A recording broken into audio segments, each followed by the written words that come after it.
Je vous laisse sur la vidéo du passage du ministre de la Jeunesse ivoirien sur France 24, M. Mamadou Touré, qui a tellement épaté la gare que non, tu peux ne pas aimer ce monsieur. Et qui a éclaboussé plein de bouts sur son passage dans le visage de l'opposition, surtout de la personne de Tidjane Thiam qui essaie de se victimiser, qui essaie de se faire passer pour la victime auprès des médias propagandistes qui ne cherchent que à saluer le nom du gouvernement ivoirien et la personne de son excellent M. Alassane Ouattara. Suivez la vidéo, n'oubliez pas de partager et de vous abonner les gars.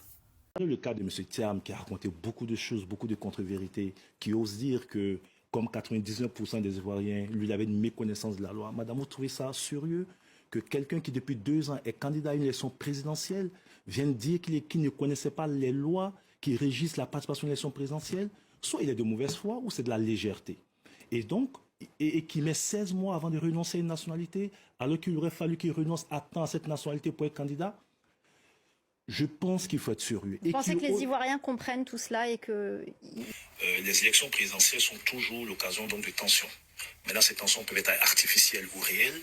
Et en ce qui concerne la Côte d'Ivoire, je pense qu'il faut s'interroger sur cette tension artificiellement créée par une opposition qui a participé de façon consensuelle à l'élaboration des règles d'un processus électoral et qui, sentant une défaite certaine, viennent remettre en cause ces règles qui ont fait l'objet d'un consensus. Ça, c'est la première des choses. La seconde chose, madame, c'est que nous sommes des jeunes nations. Et nous sommes en train de consolider notre démocratie, l'état de droit, et la Côte d'Ivoire n'échappera pas à la réalité que nous avons dans tous les pays démocratiques. Et la démocratie rime avec le respect de l'état de droit. Et l'état de droit, comme ça a été le cas au Sénégal, je voulais le rappeler.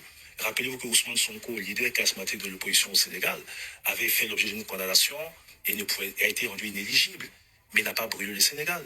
Ousmane Sonko, pour permettre une élection inclusive et l'alternance, a choisi un candidat au sein de son parti politique et qui d'ailleurs a gagné l'élection présidentielle. Je lui rappelle aussi que le fils de M. Ouad, qui avait aussi des problèmes de nationalité, a été éliminé. Mais la maturité démocratique au Sénégal est telle que, contrairement à une certaine classe politique ivoirienne qui ne veut pas entrevoir d'alternative, au Sénégal, vous avez donc des responsables politiques respectueux de l'état de droit et donc ils trouvent des mécanismes pour permettre à leur parti politique de passer. Donc ce n'est pas nous qui faisons une élection inclusive, c'est ceux qui veulent empêcher leur parti politique à être à cette élection, qui refusent. Il y a tout de même une situation en Côte d'Ivoire qui fait que Alassane Ouattara pourrait avoir les cartes entre ses mains, puisque par exemple Charles Blé Goudet avait demandé une amnistie présidentielle pour pouvoir aller à cette présidentielle. Une amnistie qui ne lui a pas été accordée. Madame, il faut qu'on arrête d'avoir du mépris pour les États africains. Vous savez, Alassane Ouattara est seul président de la République, mais il est tenu par la Constitution et par les lois comme tout citoyen ivoirien. C'est vrai qu'en tant que président de la République, il a des prérogatives, mais ces prérogatives sont aussi limitées.